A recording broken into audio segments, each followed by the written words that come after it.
Thank you for welcome to the Rocha Revolution. Whew, there's just nothing to talk about today. Good God Almighty. So much good things.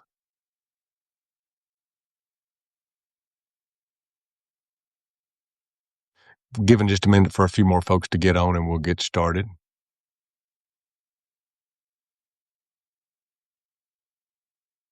So Carlos Espina was going to be with us today. He just contacted us and said he had a family emergency. I hope all is well with Carlos and his family, and all of the things that he wanted to talk about. I know he has been spending a lot of time in Chicago talking about the ICE raids, talking about what's going on with ICE around the country. He's a prolific activist, but he had a family emergency come on. And we will get back with him and get him rescheduled on here so he can share some of the insights. You know, Carlos, I interviewed some time back on my podcast, and he is one of these influencers on TikTok and on Instagram where lots of folks are getting their information from, especially young Latinos, that are immigrants, second gen, third gen. It's been really refreshing to watch his journey. And we're so happy that he had agreed, heartbroken that he'd be here with us today. But we'll have him back. No big deal. We got plenty to talk about here in Washington, D.C., where I'm talking to you live from a shut down U.S. government. Now, a lot of things are going on in the Capitol. There's a lot of posturing, a lot of folks talking about who's responsible for the shutdown. But I would ask all of you today to Google Mike Johnson and Ruben Gallego. Ruben Gallego, who, I ran his Senate race with a group of folks, and Mark Kelly, his fellow senator, had some words with Mike Johnson today outside the U.S. Capitol, outside of Mike Johnson's office, about why they haven't, sworn in our sister, Alita Grijalva, and talking to them about why they want to cut premiums, why they want to raise the premium cost, not cut them, to get this government back open. Let's go back to my original statement about Alita Grijalva. I would remind everybody here that Adelita Grijalva is Raul Grijalva's daughter, who won a congressional race like 2 weeks ago in Arizona. She's won, it's been certified, but they have yet to swear her in Congress. Why would they be waiting to swear somebody into Congress? Well, it may be because she'll be the 218th signator on a discharge petition to release the Epstein files. Now, for those of you regular folks like me back home are like, what's a discharge petition and what does it mean? If you can get 218 congressmen of any party to sign a discharge petition, it automatically has to go to a floor vote. Let me get some education on y'all. I learned that myself a few years ago. And guess what? Mike Johnson does not want to go to the floor with this petition to have to release and take a vote, literally, on releasing the Epstein file. So he is delaying her election. Just like for those of you at home that are scoring at home, the Texas governor is delaying the special election in Houston in the 18th congressional district. This is where a congressman had passed away right after the State of the Union in the spring, for God's sakes. So they haven't had any congressman in one of the districts in Houston now going on almost 6 months. And that election is still not set until November because the Republican governor knows that if they set it, it's a Democratic seat. It would guarantee to elect a Democratic congressman. So the Democratic person in the seat is just sitting there waiting on a primary that's not going to happen until November, and then a general election a few months later because the Republican governor of Texas does not want to seat another Democrat in Congress because it makes their majority even that much more tighter. There's a 3-seat majority now. It would get cut down to 2 if the November election in Houston was held. And then last night, outside of Nashville, Tennessee, there was a special election for Mark Green's seat, primary, where Afton Baines was elected, a young state rep. She's only 35, won the Democratic nominee. One of the Trump acolytes, I forgot what his name is, he won the Republican nomination there. It's a pretty safe Republican seat. It's like an R plus 15. But look, in a special election with everything that's going on in Congress, on average, let me put some numbers on you here. On average, since Donald Trump has been president, in every special election that has been held to date, the Democratic Party has overperformed on average of 15 points in every state house, congressional, city race. So far, there's been a 15-point jump. Does that mean that every race will overperform by 15 in the midterm elections? No. But in a special election where you have a motivated base, anything can happen. And I'd keep my eye on this Tennessee race. There's a lot of folks. She's a great candidate. She's well-spoken. She knows public policy. She's young. She's energizing the base. Again, she's 35. She got elected to the state house when she was like 31. She is something else. I would pay attention to Afton. If you haven't seen her or Google her, I'm going to be talking about her later this afternoon on CBS News around 5:30 when I head over to the studio. We're going to talk about those special elections, about the Congress shutdown. This Congress shutdown, though, is starting to have some real implications on people's lives. There's a lot of talk about government employees getting paid. And Donald Trump floated the idea of certain what he thinks are non-necessary people actually getting their back paid. That set up a bunch of warning flags. This morning in the Hill Rags, they were talking about if something doesn't happen with the U.S. government in a couple of days, that means it would guarantee that the U.S. military would start missing their first paychecks. When the U.S. military starts missing paychecks, or folks that are on Social Security start missing paychecks, then you're going to start seeing the vice start to tighten. Because right now, not a lot of regular people have felt any real repercussions of what a shutdown is doing. They don't really care. They don't really understand it. Because the Department of Education ain't open today, don't mean that their kids ain't going to school. They're not missing any payments. But when you start seeing folks as grandparents, or hell, let's not say grandparents, my mama, who lives in Florida now, down the street from my sister, is relying on Social Security. It's less than $2,000 a month, but she's figured out how to live off of that. And if she misses a paycheck, she'll have to come to me or my sister because she don't have a lot of savings to get money to live on until she can get a check from the U.S. government. Now, you look at other folks who may not have a son like me, that I have privilege and I can give my mama all the money she needs. So can my sister. But think about that for regular folks out there that would miss that. That means they would have to go without food or go without paying their car bill or go without paying their rent. There's a real repercussions if this thing is sought out over time, not sought out. If it lasts over time, there will be real consequences. And I think you're going to see that more and more.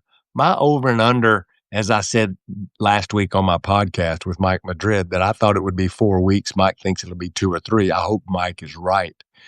Because I think right now there's a lot of tension and a lot of people posturing. And I think that there's real things at stake here. And I really worry about what Donald Trump will do unabated. And he's probably got his OMB guy over the Office of Budget Management seeing on all the chaos he could actually get into and permanently get rid of federal workers. You're already starting to see it with our air traffic controllers and different airports having to shut down because they don't have enough people to actually land the planes. Last night in Nashville, the airport was down for 5 hours. In in another small airport in California, just north of LA is where this was. They had to shut down for a little bit because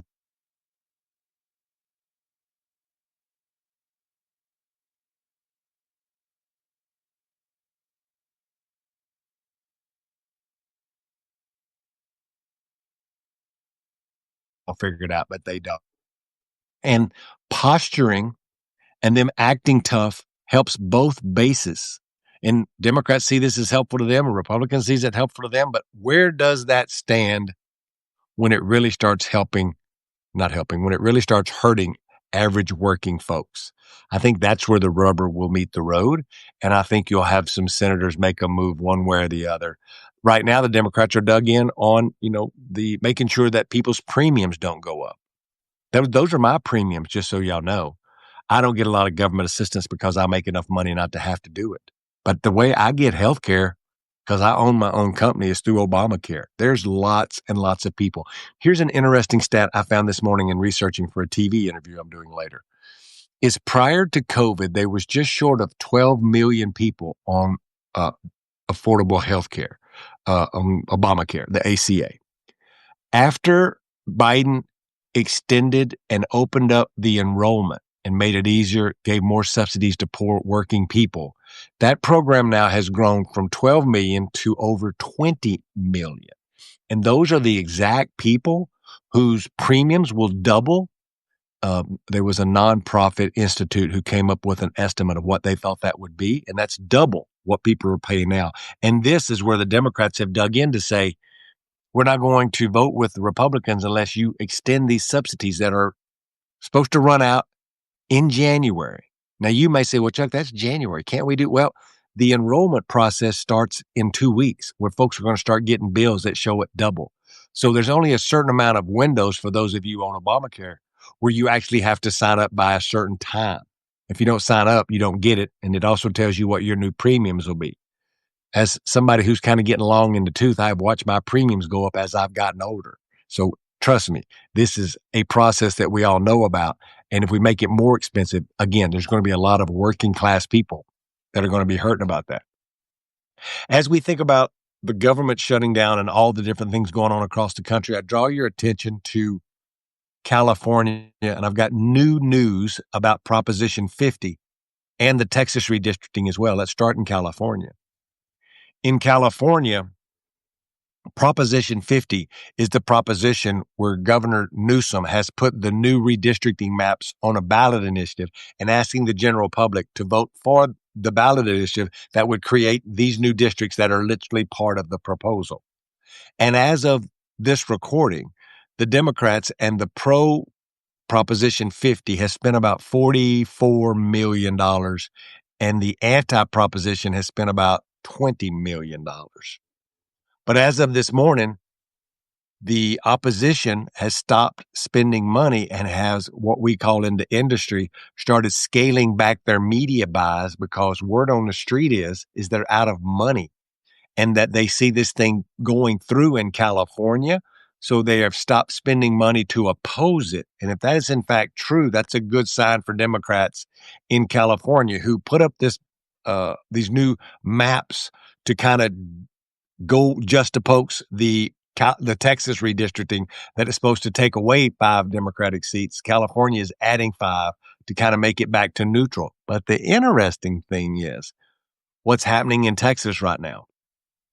In a courtroom in El Paso, there's lawsuits with plaintiffs with LULAC and others who say that they think they have a better than 50-50 chance of having a judge throw out either altogether the redistricting new maps that they are proposing, or at a minimum, putting those maps off for another 2 years and making these maps not be having to run in until 2028. That would be a giant win. Keep in mind, I just told you that these California maps, knock on wood, are probably going to go through. So that gives Democrats a great advantage moving into the midterms. If all of that, in fact, stays true, I'm just trying to give you the information of what I'm hearing on the campaigns that we're working at around the country. So I think keep your eye on that. There's lots of things going on in California, especially with the California's governor's race. I'm sure you're all watching the Katie Porter video that was out online this week that is horrendous in her interview, what not to do with your candidate when they're supposed to be speaking to the press. There's still a lot of, also in California, rumors swirling about Senator Alex Padilla and whether he may run for governor of California. Word in the streets, in the Latino, let's call it the Latino mafia sphere, is that he's trying to wait till after the November election to see if these maps go through, and then he will make his decision one way or the other. Interesting thing for y'all to know, though, is he's not up in that seat until 28. So he could run in 26 and still keep his U.S. Senate seat. And as they say, he would have a freebie, a free reign to run without having to get up his seat. That's one. B, if he ran and he won, think about this. He would then get to turn around and appoint his replacement. I guarantee you that I can't guarantee you, but I would have a strong intellect. I would have a strong inclination to think that he would probably appoint another Latino since he was the first one appointed to that seat. But anyway, if you're worried about representation, if he got to appoint his own, there's a lot of what ifs there. There's a few other things going on I want to touch on this week and today. Y'all remember that young man named David Hogg, who had the Leaders We Deserve PAC? Well, they've come out with their first big endorsement of a local young person who happens to be a state rep in Memphis to run against Democratic and 78-year-old Congressman Cohen. This is in the Memphis seat. For those of you who were steelworkers who were on this call, you'll remember when we ran a special election against Mr. Cohen. The first time he ran, and our candidate was a young woman named Nikki Tinker, and I got sent down to Memphis, and we barely lost that by a couple thousand votes. Her mama was a flight attendant and a steelworker. But the reason that there's a white guy representing Memphis is because in that special election where I was trying to elect a steelworker daughter, Nikki Tinker, there were 4 other black folks running in a black seat. They split the vote 4 different ways, and you end up with a Congressman Cohen, who's a great labor congressman. He's a good congressman. Like, he's been a great labor record. He's got a good progressive record, but he is 78. So what David Hogg is doing is he's said he can give $1 million to a state rep whose name is Justin Pearson. Justin Pearson is this young African-American brother who you remember is part of the Tennessee Three. Remember when they got exiled out of the state house because they were raising so much hell about some things the Republicans were doing there, and he became a national figure. He's a really outspoken young black man who is been elected in his local community in Memphis. And so now him and David Hogg and the Leaders We Deserve are going to run a primary challenge against a sitting incumbent Democratic congressman in Memphis. I'm not sure where you stand on that. I'm just delivering you the news to tell you those are some of the things happening in politics now across the country. While the shutdown is going on, you got the ballot initiative in California. You got David Hogg. One of the last things I want to hit on today, since we have a little bit of a shorter Substack because Carlos couldn't join us, is a lot of FEC numbers have come in. FEC numbers, what are you talking about? Everybody knows that I am a political nerd and have been my whole life. And what I'm getting at is I sit and look at how much money everybody raises every quarter to show me how much momentum they have in their campaigns. And one of the top fundraisers this cycle will be no surprise to anybody because he is in one of the toughest seats held by a Democrat, and that's John Ossoff, who raised $12 million in just 3 months. Every 3 months, they have to disclose who's given them money and how they've spent money. He's raised $12 million and has over $40 million cash on hand. That's a lot of money. Keep an eye on the John Ossoff race. There's a lot happening down there. I wish John, he's doing a great job. One of the other folks I want to draw your attention to is down in Texas. This young man's name is James Tallarico, young state rep who's going to run in the Democratic primary for the U.S. Senate against Colin Allred, who ran last time. Now, last time Colin ran, he was a sitting congressman who gave up his seat. That seat was then occupied and won by a woman named Julie Johnson, who's wonderful. We love Julie. We work for Julie. But I tell you that to say that Colin raised $30 million the last time he ran, and he lost in Texas. Lost pretty handily, but did, all right, but he lost. He's running again. But James Tallarico has jumped in this race and really turned it upside down. Because in just 30 days of being in the race, James Tallarico raised $6.4 million. And Colin Allred, who had to disclose his donors and his money for 3 months because he had been in this race for a while, only raised $3 million, which is still wonderful and a great showing. $3 million, that still puts him in the top 10. But James Tallarico is in the top 2 because he raised $6 million and he only had 30 days. Watch this race. And I'll remind everybody, the reason that this is in play more than any other is because the incumbent, John Cornyn, is in trouble because he's been primaried from his right by this crazy Ken Paxton, who is the Texas Attorney General, and more than MAGA, like crazy MAGA to the right, and has been impeached but not convicted in the U.S. Senate, in the Texas State House. He's got a ugly divorce going on with his wife right now. He's been sued several times. Like this guy, when you talk about problematic candidates, Ken Paxton is one of them. And Democrats feel like if he beats the incumbent senator, which it looks like he will because he's winning against Cornyn right now, there's a long time before the Texas primary, then this could be a shot for a Democrat like James Tallarico, in my opinion, to win this race. There was also some fundraising numbers released on some folks I was watching, like Graham Plattner, the guy that's the oyster farmer up in Maine, who's made this giant splash of this blue collar working class guy running for the U.S. Senate, which I love. He raised over $3 million. Again, all grassroots fundraising for him, like Bernie and others who has lots of folks. There's lots of things happening around the country, fundraising coming in, special elections. There'll be a special election in November for that Texas House seat, number 18. There'll be a special election in December for that Tennessee seat. Will the government open or not open? Next week, we hope to get Ruben Gallego. I just talked to Ruben a while ago. Ruben is doing the fly out interview tomorrow with Punchbowl News. But I'm trying to get Ruben, who's my dear friend and my client, on here to talk about the shutdown, about his confrontation that he had today with Mike Johnson next Wednesday.